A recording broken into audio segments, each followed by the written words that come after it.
मेरा ये मानना है कि पिछले 20 वर्षों की अगर आप प्रोग्रेस देखें और विशेषकर पिछले 8-9 साल की जो तरक्की है, एक प्रधानमंत्री स्वरोजगार योजना है, prime minister employment generation programme. उसकी अगर आप डेटा देखें तो डेटा से आपको उसका आइडिया हो जाएगा कि इसमें क्या हो रहा है। अगर उस डेटा को आप एनालाइज करें तो हमने ये देखा कि उसमें एक रोजगार सिर्फ 1 लाख रुपए के इन्वेस्टमेंट से खड़ा किया गया है। कहने का तात्पर्य यह है कि अगर आपने 10 लाख रुपए का एक बिजनेस लगाया तो उसमें 10 लोगों को हम रोजगार देने में सफल हुए। ये मैं नहीं कह रहा, ये डेटा में इस तरफ बहुत काम किया, गोपाल जी जानते हैं, हम लोगों ने मिलकर, कि देश में अधिक से अधिक स्वरोजगार के अवसर लगाने की आवश्यकता है और इसके लिए स्किलिंग, एंटरप्रेन्योरशिप डेवलपमेंट, इंक्यूबेशन, इसके जितने ज़्यादा से ज़्यादा सेंटर बनाए जाएं उसकी बहुत आवश्यकता है। अगर हम ये कहते हैं कि हमें देश में 2 करोड़ एम्प्लॉयमेंट हर साल देना है तो उसके लिए प्रिपेयर करना पड़ेगा। और जब हम ये कहते हैं कि आत्मनिर्भर भारत का हमारा जो विजन है, जो प्रधानमंत्री जी ने दिया है, उसको अगर हमें सफल बनाना है तो सबसे पहले हमें आत्मनिर्भरता अपने आर्थिक क्षेत्र में लानी होगी।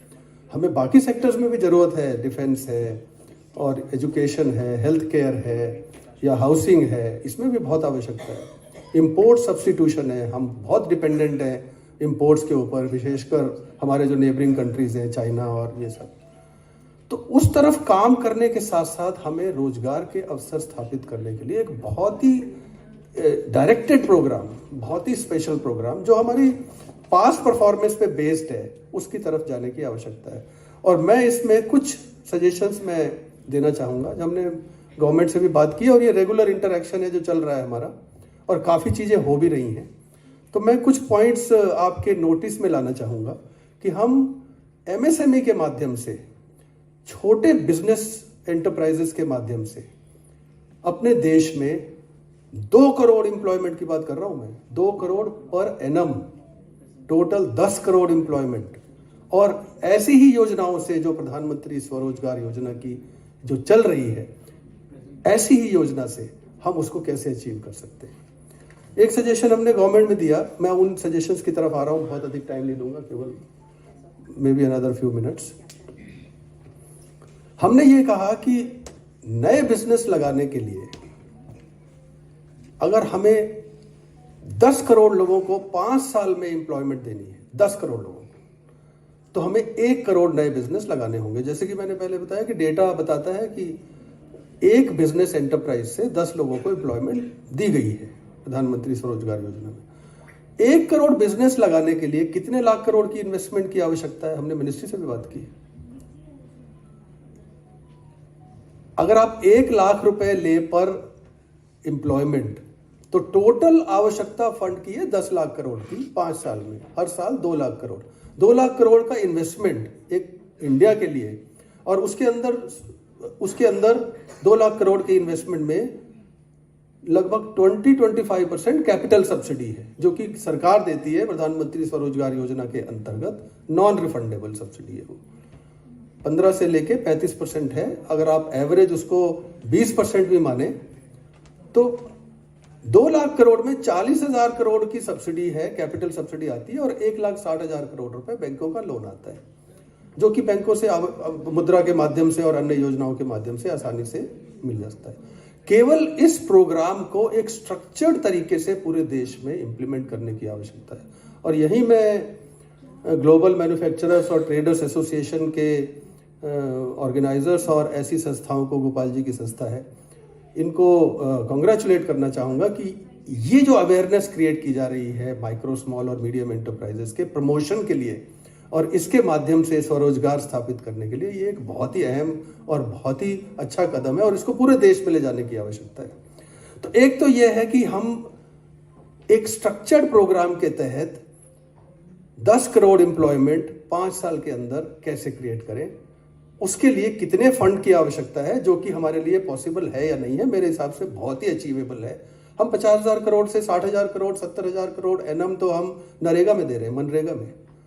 ये तो उससे कम की आवश्यकता है। 40,000 करोड़ से 2 लाख करोड़ का इन्वेस्टमेंट कर सकते हैं हम। तो ये एक सजेशन मैंने भी दिया है गवर्नमेंट को, और इस पे हमें लगता है कि आगे काम होने की आवश्यकता है। दूसरा यह है कि किसी भी नए बिजनेस एंटरप्राइजेस के लिए हमने गवर्नमेंट को लिख के भी दिया है और बातचीत भी चल रही है। किसी भी नए बिजनेस एंटरप्राइजेस के लिए, प्रकाश जी एग्री करेंगे मेरी बात से क्योंकि ये तो इसी तरफ जूझते रहते हैं, 3 साल तक कोई क्वेश्चन ना पूछा जाए, कोई टैक्सेशन नहीं, 3 साल का एग्जेम्पशन चाहिए, कोई रजिस्ट्रेशन, कोई अप्रूवल्स, कोई लाइसेंस, कोई जीएसटी, कुछ नहीं। 3 साल आप कोशिश करिए कि 3 साल तक उसको प्रमोट करिए, उसको कैपिटल सब्सिडी 20% जो आपकी योजना के अंदर आती है वो दीजिए, मुद्रा से लोन दिलाइए, या उससे बड़ा प्रोजेक्ट है तो हम एवरेज की बात कर रहे हैं, पर अगर 50 लाख का प्रोजेक्ट है, 1 करोड़ का प्रोजेक्ट है, यंगस्टर जो है आज के डेट में छोटे प्रोजेक्ट की तरफ अट्रैक्ट नहीं होते, बड़े प्रोजेक्ट्स की तरफ होते हैं, तो उनको जो हम हेल्प करें उसके माध्यम से हम नई एम्प्लॉयमेंट को क्रिएट करें, और 3 साल तक हम उससे कुछ ना पूछें। आप 3 साल के अंदर अपने को योग्य बनाइए, उस बिजनेस को स्थापित करिए, उसको चलाइए, थोड़ा सा उसमें थोड़ी सी इनकम जनरेट करिए और एम्प्लॉयमेंट दीजिए। 3 साल बाद आपके लिए आवश्यक है कि आप उसमें सारे रजिस्ट्रेशन कराइए, एक सिंगल विंडो के माध्यम से, जो कि गवर्नमेंट ने शुरू कर दी है। आप सारे अप्रूवल्स लीजिए और टैक्सेशन का अपना शुरू करिए। तो मेरा ये कहना है कि 3 साल तक तो वैसे भी कोई नया बिजनेस टैक्स तो देता नहीं, उसकी इनकम ही नहीं होती, इतने प्रॉफिट भी नहीं होते, तो गवर्नमेंट का इसमें कोई लॉस नहीं है। पर ये प्रमोशन के लिए बहुत आवश्यकता है कि एक इकोसिस्टम क्रिएट होगा इससे पूरे देश में, कि हम नया बिजनेस स्थापित करें। आज लोग हमारे पास आते हैं यंगस्टर्स की, हमें ये वाला प्रोजेक्ट बनाना है, इसके लिए क्या क्या करना पड़ेगा, इसके लिए कहाँ से रजिस्ट्रेशन कराना पड़ेगा, इसका अप्रूवल कहाँ से होगा, इसके लिए फर्म कैसे रजिस्टर होगी, इसके लिए लोन कैसे मिलेगा, इसके लिए दुनिया भर की क्वेरीज हैं जो उसके माइंड में है। और जब तक हम उन क्वेरीज को सेटिस्फाई नहीं करेंगे, सिर्फ एक ये बात कह के कि तुमसे कुछ नहीं पूछा जाएगा, तुम्हारे कोई रजिस्ट्रेशन की जरूरत नहीं है, तुम्हारा कोई टैक्सेशन नहीं है, तुम लगाओ, काम करो, हम तुम्हारे साथ हैं, हम तुम्हें सपोर्ट करेंगे और बैंक से लोन भी दिलाएंगे। तो अगर हम इस इकोसिस्टम को, जो कि हमारे लिए संभव है, हमारे लोग तो पढ़े लिखे लोग हैं सारे, और हमारे पास संस्थाएं इतनी हैं, इतनी संस्थाएं हमारे देश में, सेंट्रल गवर्नमेंट की भी और स्टेट गवर्नमेंट्स की भी, और हमारे पास 2000 इंडस्ट्री एसोसिएशन है, 2000 जो कि पूरे क्लस्टर्स में काम कर रही हैं। उन सबको इन्वॉल्व करें हम, और थोड़े से मोटिवेशन से हम ये कार्यक्रम स्थापित कर सकते हैं। बड़ा जरूरी है एक्चुअली, जो हम आत्मनिर्भर भारत की बात करते हैं, तो हमारा देश बहुत अधिक मात्रा में इंपोर्ट्स के ऊपर डिपेंडेंट है। 3000 प्रोडक्ट्स हैं जो एक गवर्नमेंट के स्टैटिस्टिक्स में है, 3000 तरह के प्रोडक्ट्स को हम इंपोर्ट कर रहे हैं, और इसमें अधिकतम प्रोडक्ट्स जो हैं हमारे डेली यूज के प्रोडक्ट्स हैं। आप सब जानते हैं, मुझे कहने की आवश्यकता नहीं। इनकी लिस्ट बना के हमने गवर्नमेंट से कहा कि इनकी लिस्ट बना के आप पब्लिसाइज करिए कि भाई स्टेशनरी के आइटम है, या टेपेस्ट्री के आइटम है, या फर्नीचर के आइटम है, या एजुकेशनल है, गारमेंट्स हैं, इनको हम देश में क्यों नहीं बना सकते। और इसके लिए जो इंफ्रास्ट्रक्चर की आवश्यकता है, उसके लिए उस पर काम करना पड़ेगा, और उसके लिए हमें जो प्रोजेक्ट रिपोर्ट्स हैं, प्रोजेक्ट प्रोफाइल्स हैं, ट्रेनिंग है, ये हमें उनको उपलब्ध करानी चाहिए, ताकि हमारा अधिक से अधिक डिपेंडेंस इंपोर्ट पे ना रह के हमारे देश के अपने प्रोडक्शन पे हो। हम एक्सपोर्ट्स पे बढ़ाने की बात करते हैं, बहुत अच्छी बात है, एक्सपोर्ट बढ़ाना बहुत ही आवश्यकता है, क्योंकि हमें फॉरेन एक्सचेंज की आवश्यकता है। पर हम एक्सपोर्ट्स उन चीजों का ना करें जो कि बाहर फिर जाके बने और फिर हम उनको बना बनाया खरीदें। तो रॉ मटेरियल के एक्सपोर्ट्स को हम डिस्करेज करें, और उसको हम क्वांटिटेटिव रिस्ट्रिक्शन से, क्वालिटेटिव रिस्ट्रिक्शन से, प्राइसिंग रिस्ट्रिक्शन से ऐसी योजना बनाएं कि हम एक्सपोर्ट करें, पर फिनिश गुड्स वैल्यू ऐड करके एक्सपोर्ट करें ना। अगर हम रॉ मटेरियल ही एक्सपोर्ट करते जाएंगे तो वो तो बहुत खुश हैं, उनको तो रॉ मटेरियल मिल रहा है और अपना बना के वो हमें ही वापस कर रहे हैं। तो एक इस तरफ भी ध्यान देने की आवश्यकता है कि ये जो 3000 आइटम हम बना रहे हैं, इंपोर्ट कर रहे हैं, इनको हम पब्लिक डोमेन में लाएं, और इन आइटम्स की प्रोक्योरमेंट गवर्नमेंट प्रेफर्ड तरीके से करे। अगर गवर्नमेंट प्रोक्योरमेंट में ये इंसेंटिवाइज किया जाए कि हम देश में बनी हुई वस्तुएं बेटर प्राइसिंग पे खरीद सकते हैं, और इंपोर्टेड आज जेम के माध्यम से या गवर्नमेंट प्रोक्योरमेंट में कई प्रोडक्ट्स ऐसे हैं जो चाइना से आ रहे हैं या बाकी देशों से आ रहे हैं और सप्लाई हो रहे हैं। तो मैं ये नहीं कहता कि आप उसको बिल्कुल बंद कर दीजिए, पर उनको आप प्राइसिंग डिफरेंस कर दीजिए, थोड़ा सा डिस्करेज करिए कि भाई देश में बनी हुई चीज को हम प्रेफर करेंगे गवर्नमेंट प्रोक्योरमेंट में। तो ये एक माध्यम है इनकरेज करने का मेक इन इंडिया की तरफ और आत्मनिर्भरता की तरफ। क्रेडिट फैसिलिटेशन के लिए हम कहेंगे नहीं, क्रेडिट फैसिलिटेशन या लोन की उपलब्धता के बारे में आप जिससे भी पूछें, जिस इंडस्ट्री के से बात करें, वो एक समस्या पिछले जब से मैं काम कर रहा हूँ इस सेक्टर में तब से बनी हुई है। तो ऐसे बैंकों को एक यूजर फ्रेंडली तरीके से किस तरह से हम मोटिवेट करें और लिंकेज बनाएं कि जिसको भी एक तरह का छोटा मोटा प्रशिक्षण और जिसकी अवेयरनेस हो चुकी है उसको बैंक से लोन आसानी से मिल जाए। ये एक बहुत बड़ा कदम होगा। बैंकों की जब हम बात करते हैं तो नॉन परफॉर्मिंग एसेट और एनपीए के नॉर्म्स और ये एनसीएलटी की नई डेफिनेशन जो इंसॉल्वेंसी की आई है, इस पे एग्जिस्टिंग एंटरप्राइजेस को बहुत नुकसान हो रहा है। हमने जो अनुभव किया है पिछले कई सालों से, तो इसमें थोड़े से परिवर्तन करने की आवश्यकता। हमने गवर्नमेंट को कहा है कि इसमें एमएसएमईज को थोड़ा सा ऊपर स्तर पे लाइए और एग्जिस्टिंग बिजनेस को बंद मत होने दीजिए। बैंक मैकेनिकल तरीके से जिसका अकाउंट 3 महीने में थोड़ा सा पेमेंट नहीं हुआ, इंटरेस्ट नहीं आया, प्रिंसिपल नहीं आया, उसको एनपीए में क्लासिफाई किया और एनपीए में क्लासिफाई किया तो एनसीएलटी में डाल दिया कि भाई इसको बंद करो या इसको बेचो। तो ये हमारे एग्जिस्टिंग एंटरप्राइजेस के लिए बहुत ही खराब है। हमने गवर्नमेंट से कहा है कि इसको भी इम्प्रूव करें, क्योंकि एग्जिस्टिंग एंटरप्राइज लगाना बड़ा मुश्किल है, उसको बंद करना तो बड़ा आसान है। आप बंद कर दीजिए उसको, जस्ट बिकॉज मैकेनिकली आपने रूल बना रखा है बैंकों ने। तो इसमें हमने कहा है कि वो जो 3 महीने की रिक्वायरमेंट है उसको भी 6 महीने करें, ताकि इससे एग्जिस्टिंग एंटरप्राइजेस को काफ़ी सुविधा हो। एक ओडीओपी का स्कीम चली है देश में, 1 डिस्ट्रिक्ट 1 प्रोडक्ट, नहीं सुना होगा आप लोगों ने। और इसको मिनिस्ट्री यूपी से स्टार्ट हुई, मैं यूपी में गया था एक्चुअली जिस दिन इनॉग्रेट हुई ये स्कीम, और उसके बाद अब ministry of commerce and industry, government of India ने भी इसको पूरे देश में इम्प्लीमेंट करने की बात की है। तो इस पे बहुत अधिक ध्यान देने की आवश्यकता है। हाँ, 3 साल तक जो मैंने कह रहा था कि टैक्सेशन ना हो, तो उसमें जीएसटी भी आता है। तो इस तरफ भी थोड़ा ध्यान देने की जरूरत है कि जीएसटी को 3 साल तक अगर एग्जेम्प्ट कर दें, क्योंकि इनकम टैक्स से ज़्यादा प्रॉब्लम लोगों को जीएसटी के कंप्लायंसेस में है। अब वो जीएसटी देखिए देश के लिए बहुत ज़रूरी है और ये बहुत ही अच्छा कदम है जो गवर्नमेंट ने उठाया, परंतु इसमें छोटे बिजनेसेस को थोड़ी तकलीफ है, उसको ठीक करने की ज़रूरत है। तो और इंफ्रास्ट्रक्चर की तरफ, ये लास्ट पॉइंट है बस, इंफ्रास्ट्रक्चर की तरफ अभी मेरी प्रकाश जी से बात हो रही थी, तो इंफ्रास्ट्रक्चर की तरफ हमने एक रिपोर्ट भी दी है गवर्नमेंट को। प्रकाश जी आप उसको देखिएगा, हमने उसमें एग्जैक्टली यही लिखा है कि लीज होल्ड को फ्री होल्ड कन्वर्ट करने में क्या दिक्कत है, भाई इसमें क्या प्रॉब्लम है। पूरे देश में आप इंडस्ट्रियल सेक्टर में लीज होल्ड पे आप प्लॉट्स दे रहे हैं, उसको आप 3 साल बाद 5 साल बाद तो कन्वर्ट कर दीजिए ना, फ्री होल्ड कर दीजिए उसको, ताकि उसको ओनरशिप मिल जाए, वो मॉर्गेज कर सके, अपना लोन रेज कर सके, अपनी एसेट बना सके, अपने ट्रांसफर कर सके फैमिली को। अब आप लीज होल्ड में रखे हुए हैं तो उसकी अनसर्टेनिटी बनी हुई है कि 10 साल 20 साल 30 साल या लीज टाइम खत्म होगा तो हमें ये मिलेगी कि नहीं मिलेगी। तो ऐसे लग रहा है जैसे हम किराए पे रह रहे हैं अभी तक 10 साल चलाने के बाद।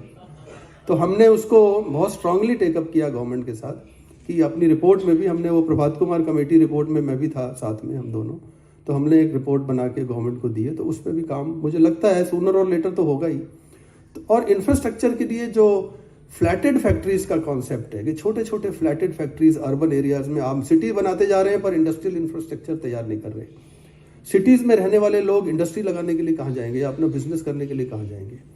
तो हमने ये कहा कि हम पेरीफेरी में अर्बन डेवलपमेंट इस तरह से करें कि उसमें इंडस्ट्रियल इंफ्रास्ट्रक्चर उसका एक पार्ट बने, और इंडस्ट्रियल इंफ्रास्ट्रक्चर होगा तो वहाँ पे लोग अपने, मैं ये नहीं कह रहा कि वो पोल्यूशन पे आप कंट्रोल मत करिए या ध्यान मत दीजिए, हम सिटी के अंदर पोल्यूटिंग इंडस्ट्रीज को प्रमोट करने की बात नहीं कर रहे, पर नॉन पोल्यूटिंग इंडस्ट्री जो ग्रीन एरिया में आती हैं उनके प्रमोशन के लिए, सर्विसेज सेक्टर के लिए, जो सर्विसेज सेक्टर है उसके लिए सराउंडिंग्स में आप अर्बन डेवलपमेंट में जो प्लान करते हैं उसमें इंडस्ट्री के लिए भी और इंफ्रास्ट्रक्चर जो जरूरत है उसके लिए भी तैयारी करिए।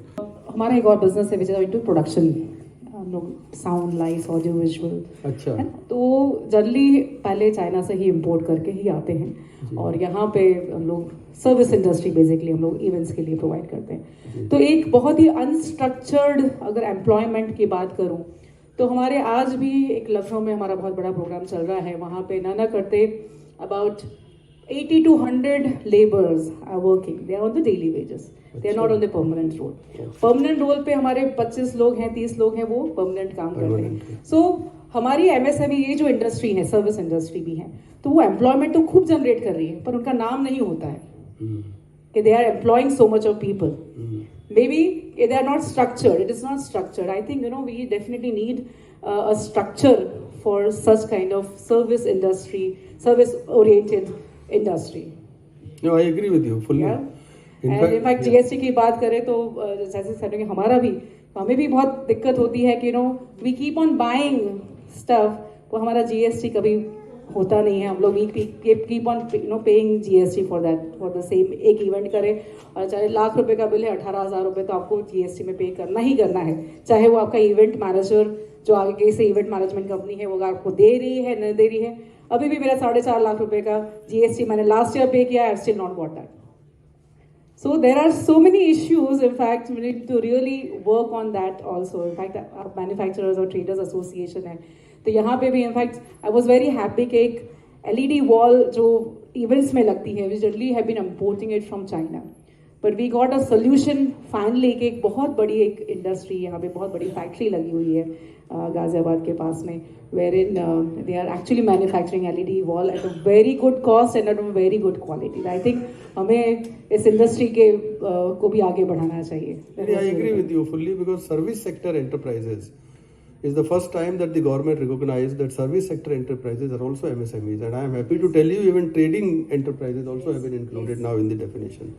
That is first thing. Second thing about the unorganized labor that you mentioned. Unorganized labor में या casual labor में there is a problem, because why they are not being recognized, because labor laws में there is a difficulty that you cannot have contractual or casual labor. Otherwise you have to, you are violating some of the provisions. Now this government has brought in 4 labor codes. I think you must have all heard about them. Labour codes अभी government से, parliament से approve कर दिए हैं. एक कर दिया है, 3 बाकी स्टैंडिंग कमेटी में गए हैं और वो रूल्स बनने की तैयारी हो रही है. State governments are making rules. So the new labour codes will provide flexibility to engage labour on your own terms, for short term, for seasonal requirement, for better terms. Because what is needed is that if you have to really balance the interests of labor and the interests of the industry and economic activity. So it's very difficult. It's not easy. I mean, you cannot move without them. हम लोग आगे बढ़ ही नहीं सकते. And GST, let me assure you and tell you that government is very open to improving the rules and regulations of GST. I can tell you we have given so many recommendations and a lot of changes have happened over the last 3-4 years, you see, since the implementation of GST. Lot of changes. You inform the practical problem. ये जरूर है कि हाँ उसकी compliances की जो requirement है वो अभी भी थोड़ी tedious है और जो ड्यूटी का रिफंड है उसमें टाइम लग रहा है. वो मैचिंग जो हो रही है उसकी वजह से दिक्कत हो रही है. आपका रिफंड इसलिए नहीं होगा क्योंकि मैचिंग नहीं हो रही होगी. So you have to pay the GST, either you get the money from the client or not. A client is not paying you, and what do? You have to pay it from your pocket. You are still, and then you trigger out the entire year. Yes. तो वो एक definitely problem है कि अगर सामने वाले को अगर बिल मिल गया है तो जीएसटी उन्होंने नहीं पे किया है, पर आपको पेमेंट करनी है. हाँ, आपको तो पेमेंट करनी है, but then there has to be some law that has to be they catches that person और जो कंपनी है जो उन्होंने जीएसटी नहीं भरा है. भाई it's a valid point. Yes. We have taken up this issue also because there is a mismatch. Yes, true. In payment because just the 1 month, 20th के पहले आपको जीएसटी भरना है. Yes. Thank you so much. So there are sir. many issues which Yes.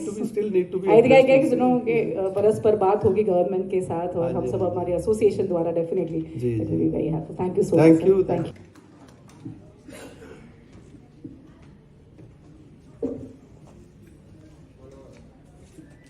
Economy की बात करेंगे, right? I think everybody is interested. या Thankful to the organizers of Global Manufacturers and Traders Foundation. आपके इस award ceremony में आने का मौका मिला. Friends, definitely I can see कि being a chartered accountant also, I know the problems which businessmen are facing. And there are bunch of problems, काफ़ी problem के साथ हम जूझ रहे हैं. पर मैं एक चीज कहूंगा, देश आगे बढ़ रहा है, और अगर आप वर्ल्ड ओवर कहीं पे भी चेक करके देख लें, किसी के भी स्टेटमेंट को देख लें, तो ये डिकेड भारत का होने वाला है। पर हमारे बिजनेसमैन को, हमारे ट्रेडर्स को वो बस पकड़नी पड़ेगी। उनको अपने आप में थोड़ा चेंज करना पड़ेगा, जो मुझे लगता है। कोई भी जब नई चीज आती है, अगर एक सड़क बन रही होती है, एक ब्रिज बन रहा होता है, तो वहां पे काफी ज्यादा डिस्ट्रप्शंस रहते हैं। सिमिलर ऐसे डिस्ट्रप्शंस हमने भी फेस किए। जब ये इनकम टैक्स की साइड हो गया कि भाई ये असेसमेंट सारे डिजिटलाइज होंगे, जीएसटी आया, या कोई भी ऐसी चीज जब भी आती है, तो हम लोगों ने भी डिस्ट्रप्शंस फेस किए। पर डिस्ट्रप्शंस के साथ अगर हम समय पे अपने आप को चेंज कर लेते हैं, तो हम आगे डेफिनेटली बढ़ सकते हैं। ये इरा हमारा है। मुझे एक रिसेंट इंडियन अमेरिकन है रिचर्ड वर्मा, अगर आप उनका पूरा एक लेख आया था, जिसको अगर आप पढ़ें तो ये अगर वर्ल्ड को लीड करेगा तो इंडिया करेगा। वर्ल्ड में भी बहुत बुरी हालत है post corona, post this war. I can see 1.5% की वर्ल्ड की ग्रोथ चल रही है, 1.5%। और चाइना जिसने 5.5 सोचा हुआ था, वो 3% के आसपास चल रहा है। फ्रेंड्स, भारत के पास एक अलग शक्ति है। भारत में 60% से ज्यादा लोग 25 साल से कम उम्र के हैं। भारत की पॉपुलेशन ज्यादा है, भारत में यूथ ज्यादा है, भारत में ग्रेजुएट ज्यादा है, भारत में मोबाइल, इंटरनेट, कोई भी ऐसे एरिया में दे तो भारत में काफी ज्यादा चीजें हैं। भारत में यूज भी ज्यादा है। वक्त के साथ हम अपने आप को थोड़ा चेंज करें। जैसे अभी अभी ओडीओपी की बात हुई, मैं पार्सली इन्वॉल्व हूं उसमें। ओडीओपी पे गवर्नमेंट एक ऐसी साइट बना रही है कि इंडिया के बाहर कोई भी कंट्री का आदमी अगर कुछ खरीदना चाहे तो उस साइट से ही वो पेमेंट कर दे, और आदमी से माल कोई एजेंसी जैसे अमेजोन वगैरह के पास में डिलीवर करने का सिस्टम होता, उस तरीके का सिस्टम रहे, और वो यहां से पिक करके आपके डिफरेंट कंट्रीज तक वो चीज को पहुंचा दें। तो ऐसे गवर्नमेंट बड़ी सारी इनिशिएटिव्स ले रही है, ऐसा नहीं है कि नहीं ले रही है, पर डिस्ट्रप्शंस हैं, प्रॉब्लम्स हैं।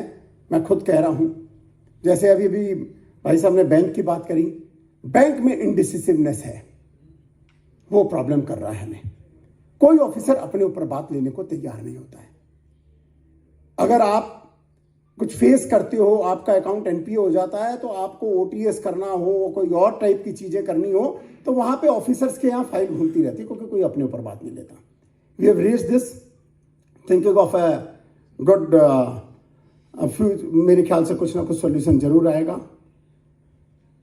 Road, rail, airport, port, drone, ये जो सारे एरिया हैं, इसमें भारत बहुत आगे से बढ़ रहा है। 100 नए एयरपोर्ट आ रहे हैं। अगर हम में से कोई आदमी उसमें इन्वॉल्व होना चाहे तो डेफिनेटली हो सकता है।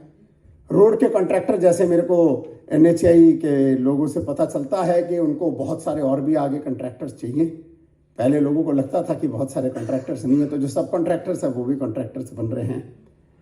मोबाइल कोई टाइम पे हम भारत में इतना नहीं बनाते थे, तो मोबाइल हम बहुत ज़्यादा बनाने लग गए कि अपनी इंडिया की खपत हम कम से कम अपनी पूरी कर रहे हैं। स्टार्टअप्स के मामले में ले, यूनिकॉर्न्स मेरे ख्याल से 117-18 के आसपास हम पहुंच गए हैं। तो यूनिकॉर्न्स, अब टाइम थोड़ा चेंज हो रहा है।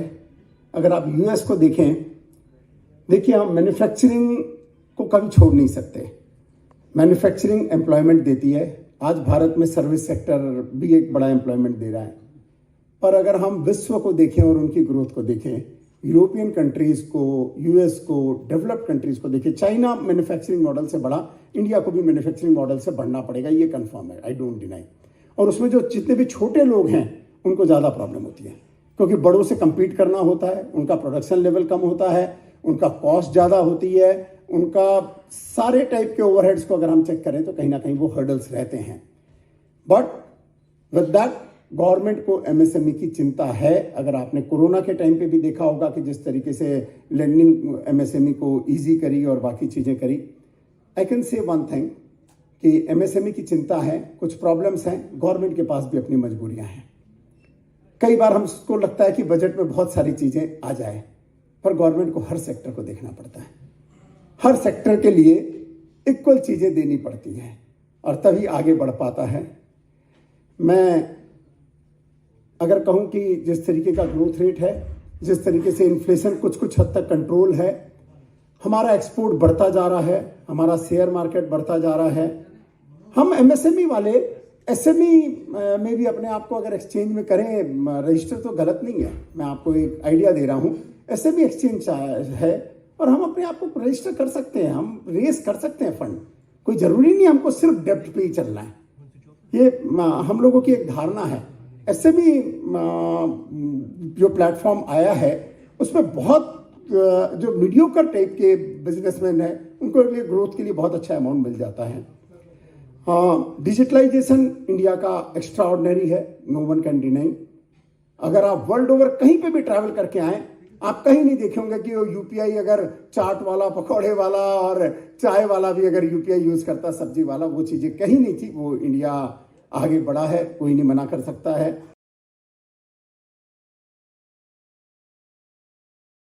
आदमी के पीछे एक औरत का हाथ होता है, बट यहाँ पे दोनों तरफा है, right? Congratulations to both of you. बहुत बहुत बधाई Mrs Ahmed ji and mister MI Ahmed ji, founder NB Shop Sales and Marketing Private Limited, Noida. And next, may I please welcome Mr. Sharad Singh and Mr. Nikhil Singh, 22 Yards Sports Media and Communication Private Limited, the partners.